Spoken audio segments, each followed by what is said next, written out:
Most people outside the United States don't really care that the SEC is suing us. I'll tell you a very quick, funny story. I'll keep it short. I was in the Middle East last fall, and we were meeting with customers. I have one of the Ripple team members who's based there. It's really early in the morning. My time zones are all screwed up. We're meeting with the CEO of a payments company, and but the employee from Team Ripple says, "Well, why don't you give an update on what's going on at Ripple?" And I start talking about the SEC. And after the meeting, he very delicately says to me, "No one gives a shit." And his point was, if you're not in the United States, the governments in Abu Dhabi, governments in Switzerland, Singapore, UK, Japan, they provided the clarity how they view and categorize digital assets, and they don't care that the United States SEC has a viewpoint that is, pending in court. Secretary Summers, does Treasury have the capability and technical know-how to successfully implement a digital dollar? Let me just say, this is not a Kennedy School exercise for us. That's right. We've got a staff of 40 people who've been working on this for a long time, who have extensive experience with the relevant interconnections. Okay. So just to clarify, the answer is yes? The answer is that the SWIFT system is an interbank system. You cannot meaningfully work on an interbank system without working with the private sector. And I spoke with Jamie Dimon 3 months ago. There's a team of people that he's pulled together from the 6 major financial institutions in the United States, along with Larry Fink and a number of the asset managers who are working with an interagency team at the Fed, at the Treasury, the controller of the currency, to get this right. Right now, we have one network that doesn't work very well. The worst idea in the world would be to now try to have 2, SWIFT and some other separate cyber project. We have this under control. We've got a public sector led team with the relevant private sector actors that is hardening SWIFT. And a hard SWIFT that will be secure has to be our first priority. Okay. We don't need to worry about the dollar. Look, let's be honest here in the situation room. Europe's a museum, Japan's a nursing home, and China's a jail. And we don't need to worry about those currencies being some kind of major threat to us. Okay, and I know the president will press me on this.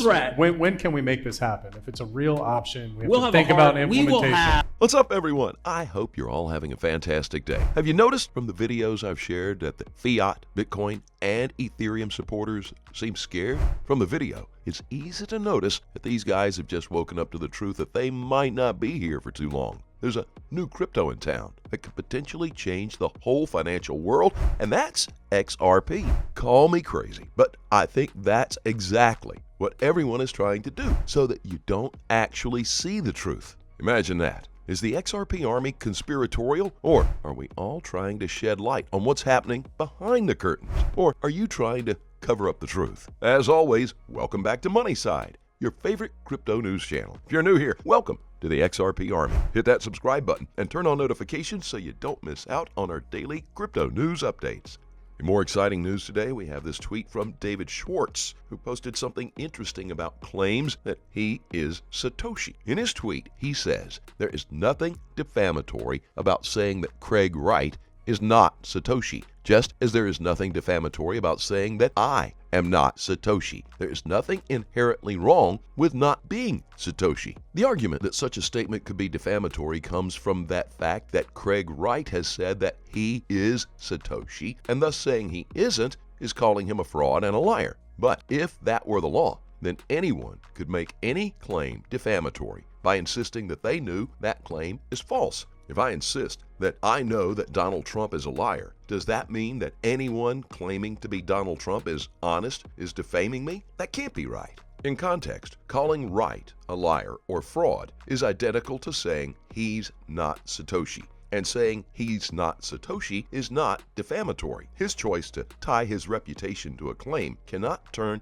denying that claim into defamation, or anyone could make denying any claim defamation. Without a doubt, David has a valid point, but at the same time, if he was Satoshi, why would he even come to the public and admit it? Granted, David has one of the most brilliant minds the crypto community has ever seen, but I don't think him claiming his title as Satoshi would fix anything. In fact, since the SEC is already on Ripple's neck, they would easily use this against Ripple if Schwartz were to come out as Satoshi.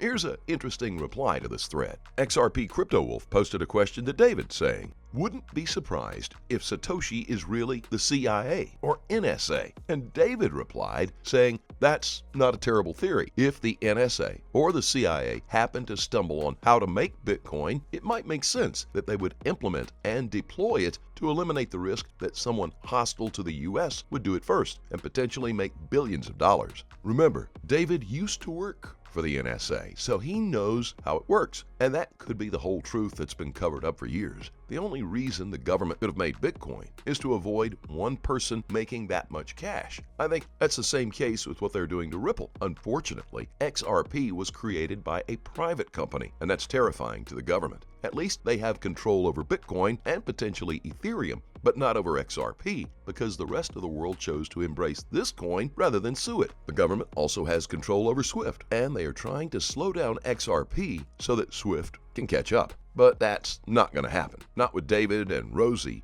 in the corner of XRP. By the time the US government catches up, Ripple will be too far gone with multiple partnerships across the globe. So RippleNet is trying to take on Swift. What's been the traction like? Who's come on board? Well, it's interesting as you step back and look at this. If you and I decided we were going to send $10,000 to California today, the fastest way for us to do it would be to drive to the airport and fly it there. That's a crazy thing to think about when you're in the age of the internet and we're used to information on demand. When we think about the customers that have come on board, it's because we're solving that real problem. We're changing the nature of a payment taking days to settle to California to seconds. So we now have well over 100 customers ranging from some of the biggest banks in the world to payment providers to the Western Unions and MoneyGrams, Linlan Pay out of China. How many banks? It's over 100. I actually don't know the exact number now. Last time we announced it publicly, we said over 100. We'll probably announce the next one when we get to over 200. We're signing up more than a bank a week now. The thing is, it's not the number of banks. It's the volume for sure out there. What kind of volume are you looking at? Well, we've had one that we can talk publicly about is we have a one corridor and run by SEB, which is one of the first or second largest bank in Sweden, has done over $1 billion USD equivalent through one corridor. So while on the global macro scale, we're still just getting started. I think we're on mile 1 of a marathon, but we've crossed that starting line. Like, this is real activity in production systems where customers are really benefiting from that. We clearly have a long way to go, and the overall maturity of the digital asset market, I think, has a long way to go. But if we keep going back to let's focus on a real problem and solve a real problem for real customers, I'm really optimistic. As always, do your own research and always trade safely, guys. Please keep in mind we're not a licensed financial advisor. All videos on this channel are intended for entertainment purposes only. You can always let us know what you think in the comment section below, and let's have a conversation. Thank you so very much for watching. Don't forget to like this video, and please click on that subscribe button below and turn on notifications so you get informed whenever we post our amazing content. We'll look forward to seeing you on the next Money Side.